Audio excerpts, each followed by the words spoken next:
Com muita alegria, meus amados irmãos, estamos iniciando mais uma videoaula da nossa EBD, Escola Bíblica Dominical. Nós estamos estudando nesse último trimestre do ano de 2020, o quarto trimestre do ano, sobre a fragilidade humana e a soberania divina, o sofrimento e a restauração de Jó.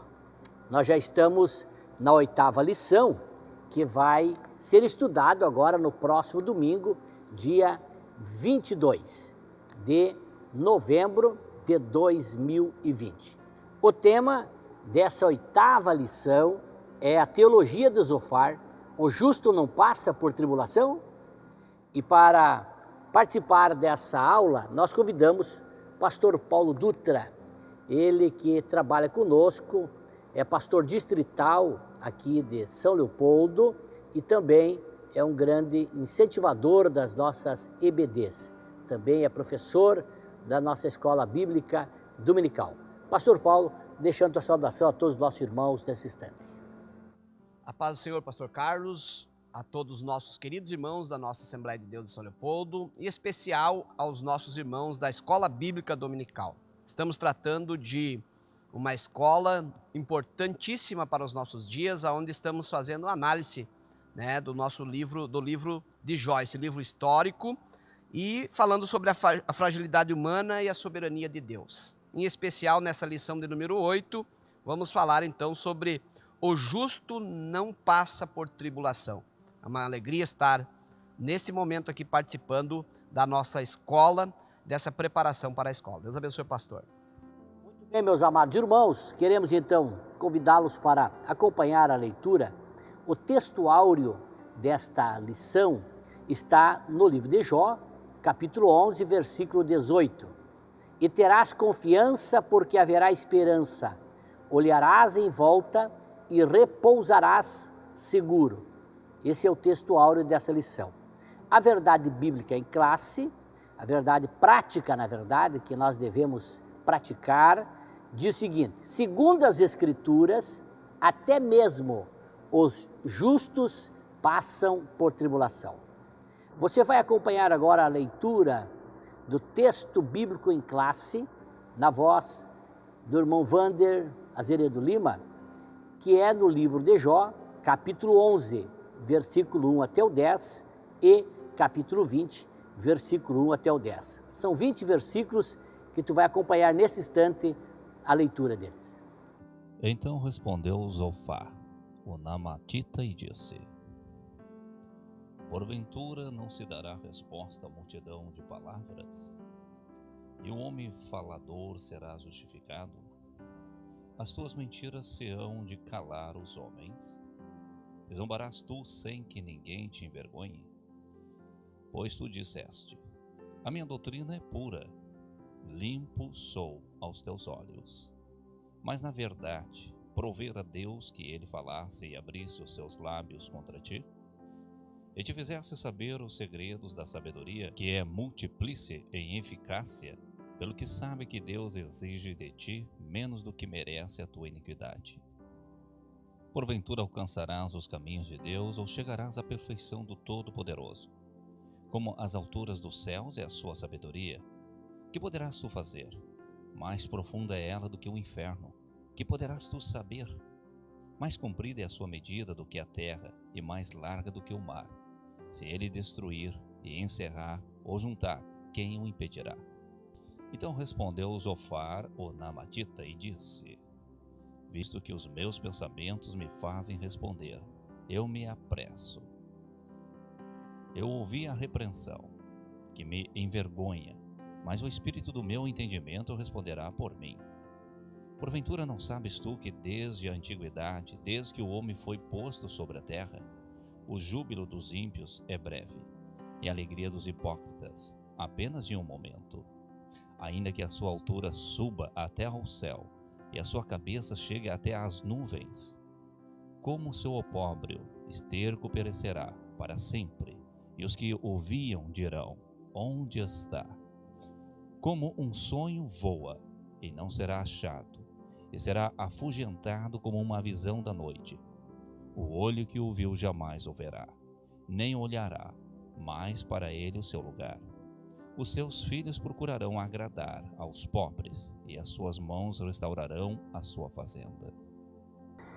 Muito bem, meus irmãos, esta lição nós vamos ver o discurso de Zofar. Zofar, ele era um dos 3 amigos de Jó. Ele era o mais novo dos 3. E Zofar, ele fala nessa série de debates com Jó. Zofar, diferente dos outros seus amigos, Elifaz e Bildade, que também eram amigos de Jó, os outros 2 amigos de Jó fizeram 3 discursos. Zofar, ele fala por último e ele faz 2 discursos. E Zofar, ele é o mais duro e o mais impiedoso dos 3 amigos na acusação contra Jó. Ao contrário dos seus amigos, Zofar, ele faz 2 discursos que são suficientes para derramar o ressentimento contra o patriarca Jó. Ele o acusa Jó de levantar contra a sabedoria divina e também a escolhe Jó a voltar-se para Deus, aconselha Jó a voltar-se para Deus. Essa lição, como as demais, ela também tem uma estrutura semelhante. Elas são 3 tópicos, essa lição é dividida em 3 tópicos, cada tópico tem 3 subtópicos. O primeiro tópico dessa lição, Deus se mostra sábio quando aflige o pecador. O segundo tópico dessa lição, a conversão como resposta à aflição. E o terceiro e último tópico, Deus julga e castiga os pecadores. E cada tópico desses tem 3 subtópicos. Deus, no primeiro subtópico desse tópico, diz Deus grande e sábio. Zofar, meus irmãos, ele defende que o sofrimento de Jó fazia parte, de um sábio julgamento divino. Para ele, para Zofar, Deus demonstra grande sabedoria em reprimir os maus. E Jó, na lista de Zofar, era um dos maus. Por outro lado, os bons, segundo a teologia de Zofar, eles jamais passariam ou passam por tribulação. Para ele, se alguém deve algo, tem que pagar.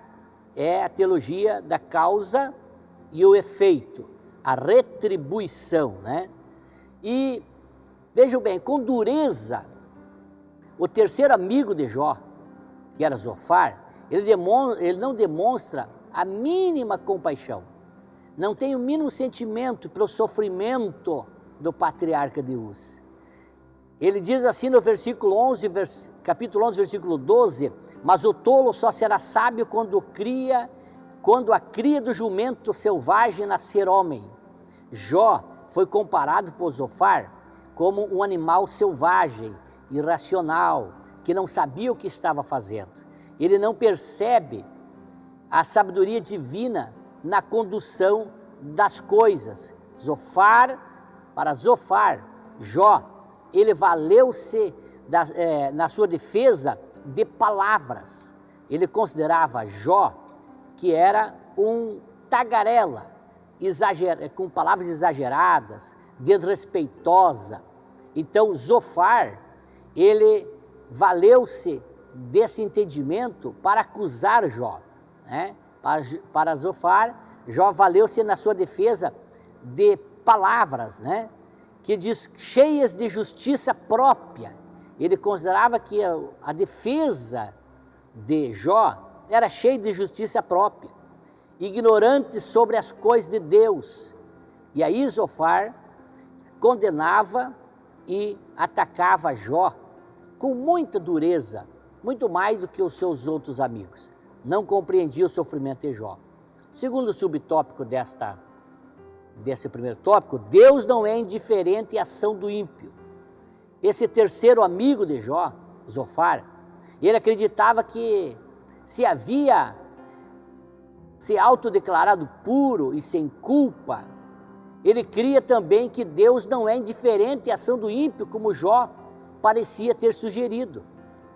Olhe bem o que ele disse lá no capítulo 11, versículo 4. Você diz a Deus, a doutrina que eu aceito é perfeita, eu sou puro aos teus olhos.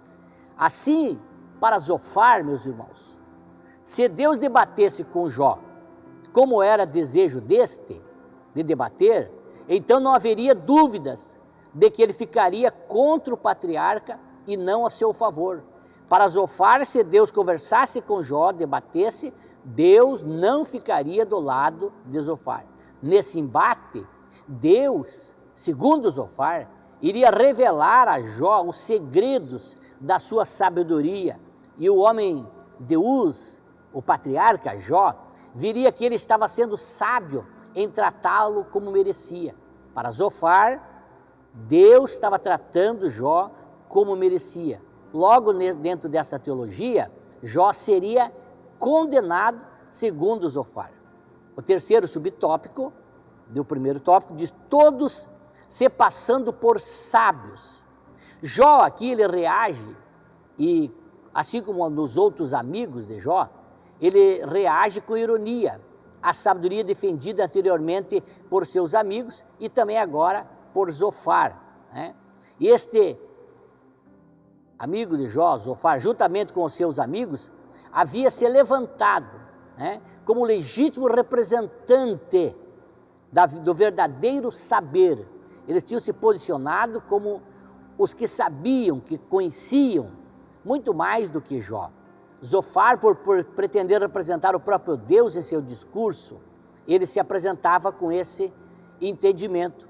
Todavia, Jó, convencido de que isso não passava de um charlatismo, né?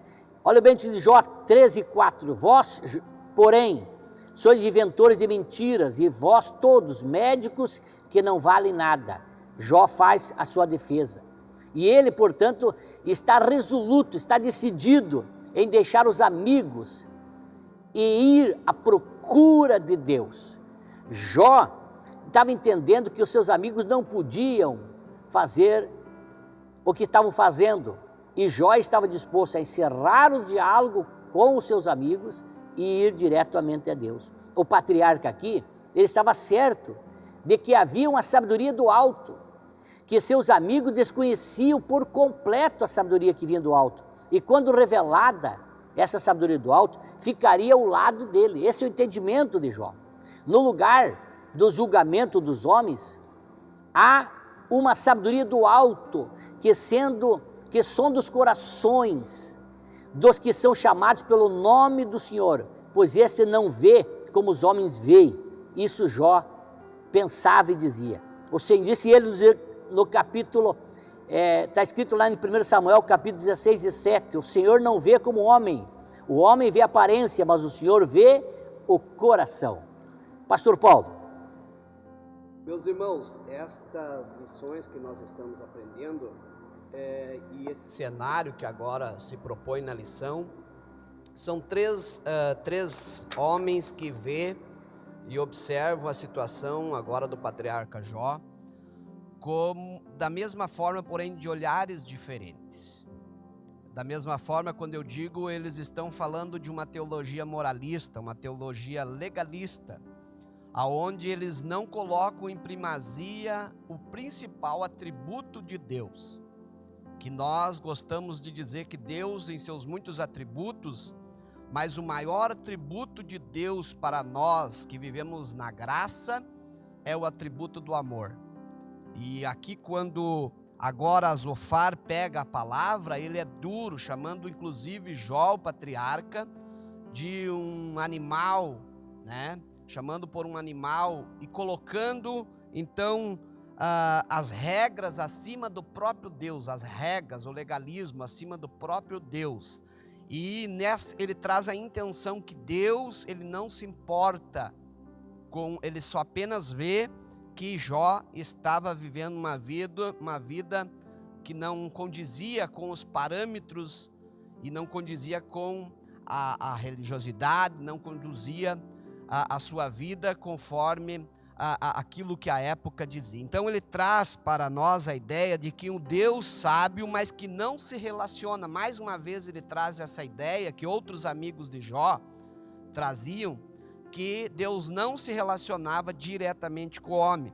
E é engraçado que Jó, ao reagir, e o escritor aqui, o pastor Josué Gonçalves, ele fala no terceiro ponto desse primeiro tópico, ele começa dizendo que tolos se passam por sábios. E é isso que, na verdade, os amigos de Jó, eles se passam por sábios na ocasião para quem estivesse olhando de fora. Mas para Jó, que tinha um conhecimento, era um homem que tinha um conhecimento aprofundado de Deus, era um homem temente, desviava-se do mal, ele conhecia a sua condição diante de Deus.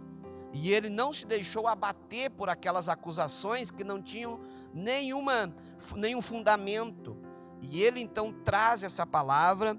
E aqui nós vimos o escritor, o comentarista da nossa lição, dizendo tolos que se passam por sábios, porque somente palavras não tem uma intimidade, não tem o conhecimento que o patriarca Jó até então tinha, por ser um homem temente a Deus, um homem que desviava-se do mal. No original, essa palavra diz que Jó era um homem que não era repreendido em nada pelo próprio Deus.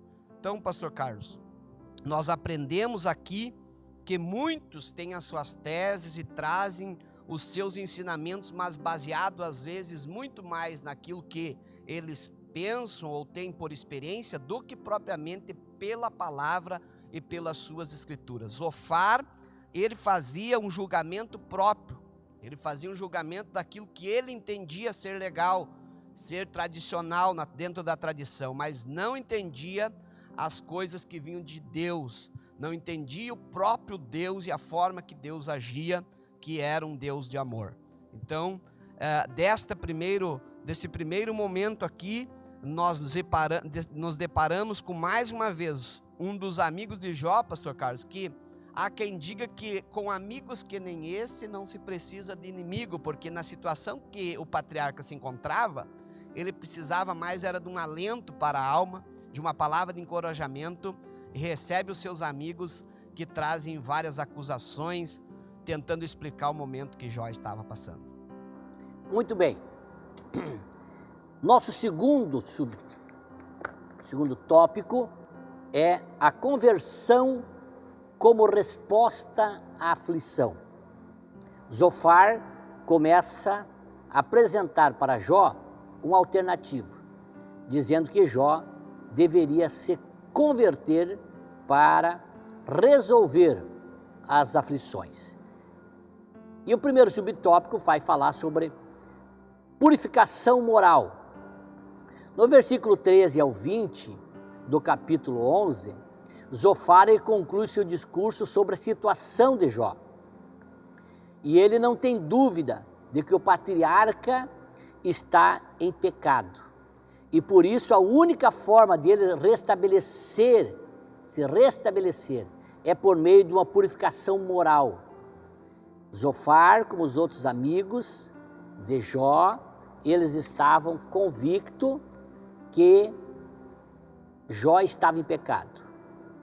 Veja bem, Zofar, ele conclui, e conclama a Jó ao arrependimento e à conversão, porque o conceito deles que se semelhavam em partes, dos amigos de Jó, é que Deus é justo e que Deus está correto, que Deus nunca erra. E se Deus está certo e Jó está sofrendo, é porque Jó estava em pecado. E analisando friamente, os seus amigos que conheciam a história de Jó, eles não viam uma vida de Jó pregresso, uma vida de erro. Por isso que eles acusavam que Jó devia estar em pecado oculto, pecado escondido.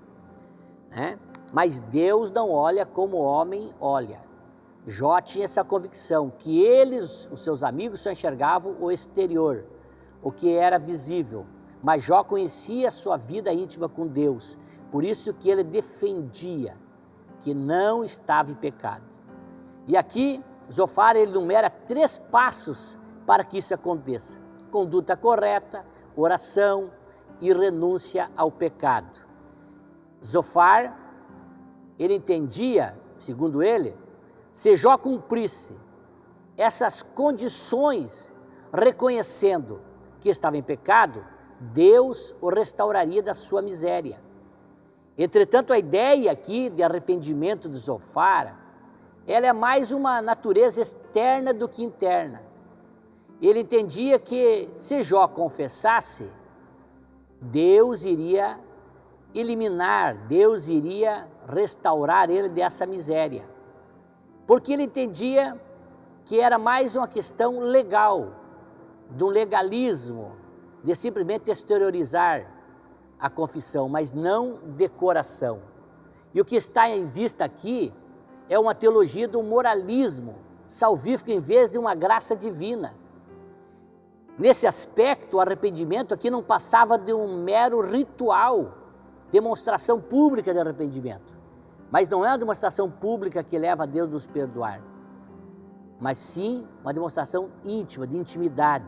Na teologia de Zofar, a simples prática desses ritos traziam consigo o poder de conferir o favor divino. Na verdade, isso era o que se conhecia e se conhece hoje ainda como legalismo religioso, que é uma expressão pública e não um sentimento íntimo. Mas o arrependimento, ele é de dentro para fora. Segundo subtópico é possível negociar com Deus? Estudiosos aqui destacam que Zofar tenta induzir Jó a negociar com Deus a fim de se ver livre de suas dificuldades. Ele entendia que Deus poderia sentar para uma negociação. Era exatamente isso que Satanás desejava que Jó fizesse, porque Satanás não cria, não acreditava na fidelidade de Jó e dizia que Jó havia feito negócios com Deus. Deus o beneficiava, por isso que o servia. E Zofar estava instigando Jó, mesmo sem Zofar saber, mas estava instigando Jó a fazer aquilo que Satanás defendia, que era uma negociata com Deus. O diabo acusou Jó de ter uma fé interesseira, e Zofar estava sendo instrumento, inclusive, para isso, né? Se Jó tivesse seguido o conselho de Zofar, ele teria feito exatamente o que o inimigo queria que fizesse. Terceiro subtópico desse segundo tópico, a angústia de Jó.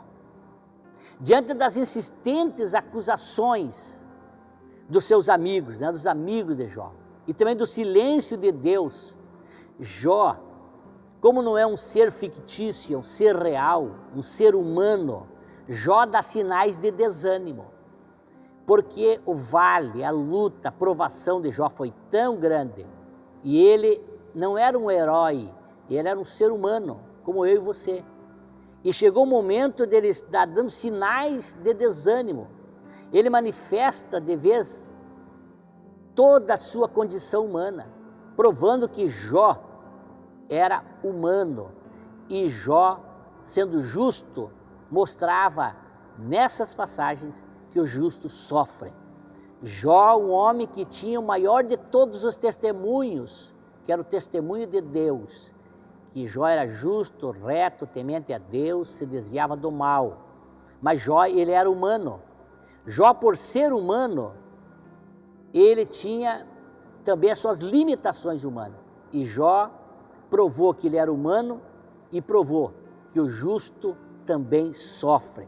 Se Jó aqui seguisse o conselho de Zofar, estaria assinando um termo de confissão, assumindo algo que não havia feito.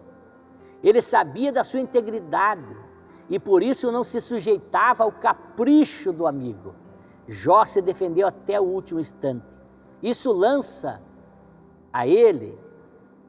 Jó num dilema angustiante. No capítulo 14 deste livro de Jó, ele demonstra que a sua esperança estava desvanecendo e ele faz uma comparação, se compara a uma flor que é cortada, há uma sombra que desaparece. Ele começa a dar sinais de que ele estava como um broto, como uma flor e murcha. E ele disse assim: vai-se como a sombra passageira, não dura muito. Jó estava demonstrando para Deus que as suas forças estavam findando, estavam terminando. Jó estava nesse conflito, nesse dilema. Ele era fiel, não encontrava falha nele para poder confessar e não saía da luta.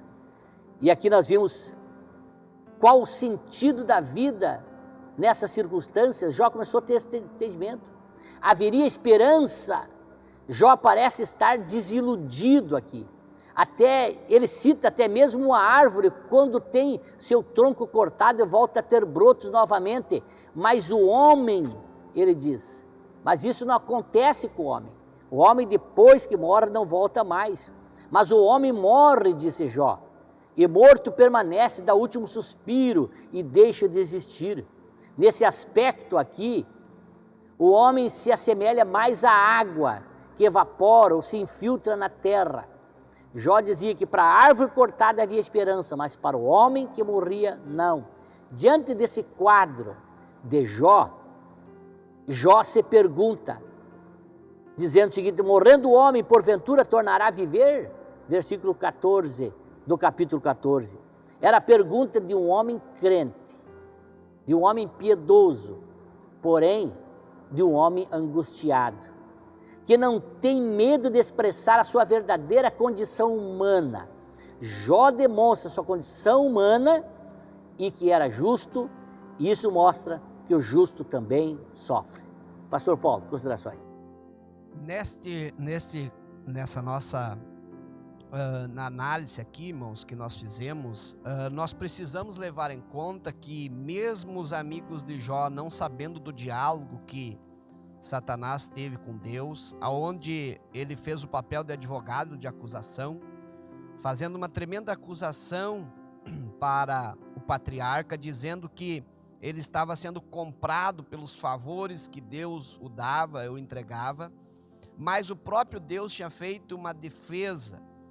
Na verdade, ele estava usando aqui aquilo que o judaísmo conhece como quando tem montado ali um cenário de acusação e de defesa, onde Deus fez ali a defesa, a justificação do próprio Jó. Mas os amigos de Jó não sabiam disso. E nesse momento que eles acusavam Jó, eles queriam que Jó confessasse, que era também o desejo de, como diz aqui no tópico, o desejo do diabo ou do acusador, quando ele acusava Jó, que Jó desistisse, confessasse, e assim Jó faria a sua confissão, né? Se ele tivesse seguido os conselhos de Zofar, por exemplo, teria feito exatamente aquilo que o inimigo queria que ele fizesse. Então, Zofar tenta uma espécie de purificação moral de Jó, conclamando-o ao arrependimento ritualístico, colocando os rituais acima, mais uma vez, da graça que nós conhecemos, que é o amor de Deus pela vida humana. O terceiro e último tópico desta lição, que fala sobre a teologia de Zofar, os justos também sofrem, diz assim: Deus julga e castiga os pecadores. O castigo dos maus. O capítulo 20 do livro de Jó, ele contém esse segundo discurso de Zofar. Zofar, diferente dos outros amigos, que fizeram 3 discursos, Zofar faz 2. Zofar foi o último a falar dos 3 amigos, e ele era o mais novo de todos, e foi o mais contundente, foi o mais amargo, foi o mais que trouxe um discurso vinagrado, com vinagre. Nele, Zofar lembra a Jó que a aparente prosperidade dos ímpios não passa de ilusão e dura apenas um instante. Na verdade, Zofar aqui ele repete o que os seus outros amigos já haviam, há muito vinham dizendo, Diz assim: o riso dos maus é passageiro, a alegria dos ímpios dura apenas um instante, no versículo 5 do capítulo 20, O versículo 12 ao 14 desse mesmo capítulo são usados por Zofar para comparar o deleite do ímpio a uma comida venenosa. Ela pode saciar, a comida do ímpio pode saciar, mas proporcionará uma digestão trágica. E dessa forma, tudo o que o ímpio adquiriu de forma desonesta e pecaminosa terá que devolver e retribuir. Essa era a teologia de Zofar. Esse ímpio terá como adversário o próprio Deus, que julgará e punirá. Zofar dizia que os maus, que o castigo dos maus, que eles não teriam prazer naquilo que eles adquirissem ilegitimamente. Segundo subtópico vai falar para nós, Jó diante de um paradoxo. O capítulo 21, ele vai trazer as respostas de Jó ao argumento de Zofar. Para o patriarca aqui, a tese de Zofar, de que os ímpios são sempre punidos, eram contraditados pela experiência. Os ímpios poderiam ser, sim, punidos, mas isso nem sempre parecia acontecer, conforme ele escreveu lá no versículo 7 do capítulo 21. Por que razão vivem os ímpios, envelhecem e ainda se esforçam em poder? Por quê? E aqui eu quero parar um minutinho para meditar com você. Zofar entendia que o castigo dos ímpios estava nessa vida. O salmista também pensou assim. Inclusive o salmista disse que quase resbalou seus pés por ver a prosperidade dos ímpios. Até que ele entrou no santuário de Deus e viu o fim dos ímpios. Porque nessa vida os ímpios podem até prosperar, mas essa vida é passageira, efêmera. Mas o castigo vem na eternidade. E Zofar só enxergava a visão humana, terrena.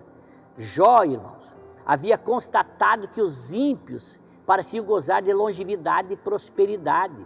Além de ter uma vida longa, eles passavam seus dias em total regalia e morriam em total felicidade, como podemos constatar nesse versículo 13 aqui do capítulo 21. Jó tinha consciência que os ímpios aqui poderiam viver uma vida um tanto boa, mas Jó entendia também que o fim é o que define a diferença dos que vivem aqui na terra. Terceiro e último subtópico, a verdade vem à tona.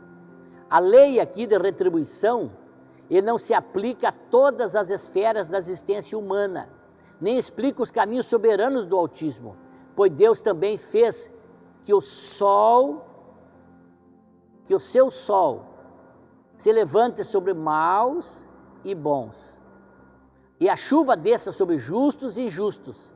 Mateus 5,45. Aqui nós vimos que Deus, ele permite que o sol nasça sobre os justos e os injustos, que a chuva venha sobre os justos e os ímpios, sobre os bons e os maus.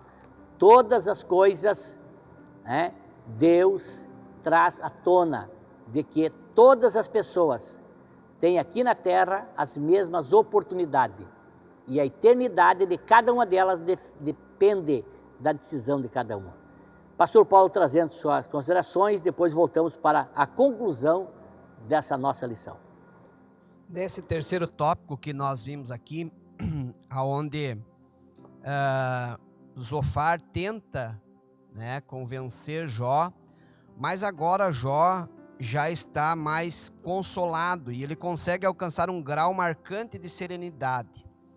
Porque nós vemos no capítulo 19 de Jó, no versículos 25 ao 27, que ele renova a sua esperança na sua fidelidade em Deus. Tanto que no versículo de número 25 ele diz: eu sei que o meu Redentor vive e que por fim se levantará sobre a terra.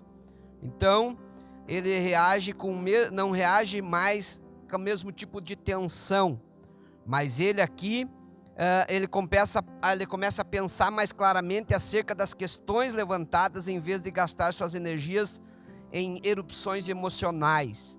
E ele apresenta então aqui para nós, para que nós possamos analisar, que os ímpios podem sim ser punidos, Mas isso nem sempre parece acontecer conforme descrito, que foi o que o pastor citou aqui, que o próprio salmista depois também, ele diz que de tanto ele olhar os ímpios, de tanto ele observar os ímpios, quase que os seus pés se resvalaram. Então ele entra na dimensão espiritual, ele entra para a dimensão espiritual e ele vê que o fim dos ímpios é como nós vemos lá na parábola do rico e o do Lázaro. Aquele homem desfrutou de tudo que ele tinha de bom na sua vida, enquanto Lázaro havia à porta, necessitado e com grandes dificuldades. Mas já lá do outro lado da vida, Lázaro foi consolado por pai Abraão, mas o rico, ele sofre as consequências da sua vida pregressa nessa vida que vivemos e as suas escolhas que ele faz. Só que lá do outro lado ele sofre duras penas ao estar naquele desespero, aonde ele pedia que pai Abraão pedisse para Lázaro que pelo menos molhasse a ponta do seu dedo e colocasse, de tanta angústia que ele sentia naquele momento. E ali nós vimos que os ímpios sofrem as consequências do julgamento eterno, enquanto que aqueles que servem ao Senhor e ficam na força do seu poder e da sua graça, eles têm o refrigério eterno. Então, nós vemos aqui que a verdade vem à tona, quando o próprio Mateus 5,45 vai dizer isso que já foi dito pelo pastor, que Deus também faz com que o sol se levante sobre os maus e os bons, e a chuva desça sobre os justos e sobre os injustos. Então, Zofar diz que todos os maus são punidos, mas Jó apresenta um paradoxo. A experiência mostra que muitos deles são bem-sucedidos, mas no final vem as suas consequências no final, e as suas escolhas são feitas aqui nessa vida. Eles vivem o melhor aqui, mas depois o justo, ele recebe a recompensa, mas os maus, os ímpios, esses também terão que dar conta na eternidade de tudo que fizeram e de tudo que passaram aqui. Por mais que aparentemente eles estão vivendo uma vida tranquila e abençoada nessa vida, mas nós sabemos que só para aqueles que crê no Senhor Jesus e vivem pela graça, eles podem alcançar a vida eterna. Concluindo essa terceira lição, terceiro tópico, essa oitava lição, nós vamos concluir que Jó, ele continua sua defesa contra os argumentos de seus amigos, que insistem em acusá-lo. E Jó tem a convicção da sua inocência. E eu quero aqui encerrar trazendo alguns pontos importantes para você. Primeiro, entender que você tem que ter consciência de como está a tua vida com Deus. A Bíblia diz: se a tua consciência não te condena, tenha paz com Deus. Jó tinha consciência tranquila. Jó, mesmo em conflito, não entendia o que estava acontecendo, mas tinha consciência tranquila diante de Deus. Os seus amigos o acusavam. Jó tentou se defender e depois ele passou a ter um diálogo com Deus para que pudesse entender a situação que estava passando. Jó nos mostra aqui, e nós aprendemos dessa lição, que os justos também sofrem. O justo também sofre. Primeiro, temos que ter uma consciência tranquila, independente do que alguém diga diferente. Se a tua consciência está tranquila com Deus, Deus vai te dar vitória. Segundo, Jó prova para nós, a sua vida, de que o justo também sofre. Terceiro e último, para nós encerrar, dizer que os ímpios poderão ter nessa vida uma vida tranquila, próspera, mas se ele não aceitar Jesus, não viver uma vida com Deus, a sua eternidade será de sofrimento. Essa vida aqui poderá ser de bênçãos, de felicidade, de tranquilidade, de serenidade para alguns, mas a eternidade vai depender de como nós decidimos aqui nessa terra. Eu quero agradecer a presença do pastor Paulo, que participou conosco dessa lição, e agradecer você que está sempre assistindo o nosso canal do YouTube, EBD São Léo, e eu aproveito aqui para dizer para você, se inscreva no nosso canal, compartilhe essa lição, para que possa servir de ânimo aos nossos professores, subsídios e também servir de bênçãos para os nossos alunos. E além de tudo, estimular aos nossos irmãos serem alunos da nossa IBD. Faça isso. Domingo de manhã, vá para a escola dominical. Marque esse encontro com Deus. Normalmente termina às 10, 10h30 a escola, dá tempo de você ter o teu domingo com a família. Mas vá na casa de Deus domingo pela manhã. Se inscreva no nosso canal, deixe aí o teu like, faça comentários para nós, que é muito importante para nós saber como você está vendo as nossas aulas. Então Deus te abençoe, Deus te guarde, e eu quero pedir para que o pastor Paulo faça uma oração nesse instante por todos os nossos ouvintes, todos os nossos irmãos que nos assistem através do canal da EBD São Léo. Pastor Paulo orando a Deus. Vamos orar. Querido Deus, nós te louvamos por este canal, aonde podemos nos comunicar através da Tua Palavra e do ensino da Tua Palavra. Queira, Senhor Jesus, fazer com que esta palavra possa chegar aos corações, aos lares, e, Senhor, que o objetivo desta lição, que é mesmo em meio às acusações, nós possamos ter fé, coragem e força como teve o patriarca, para não negar o Teu nome nem blasfemar contra o Senhor e contra a Sua palavra. Abençoa, Senhor, o trabalho que é feito em todas as nossas escolas bíblicas, para que o Teu nome continue a ser glorificado através desta igreja, através dos professores e através dos alunos. Nós oramos no santo nome de Jesus. Amém. Deus abençoe a todos. Até a próxima lição, na semana que vem.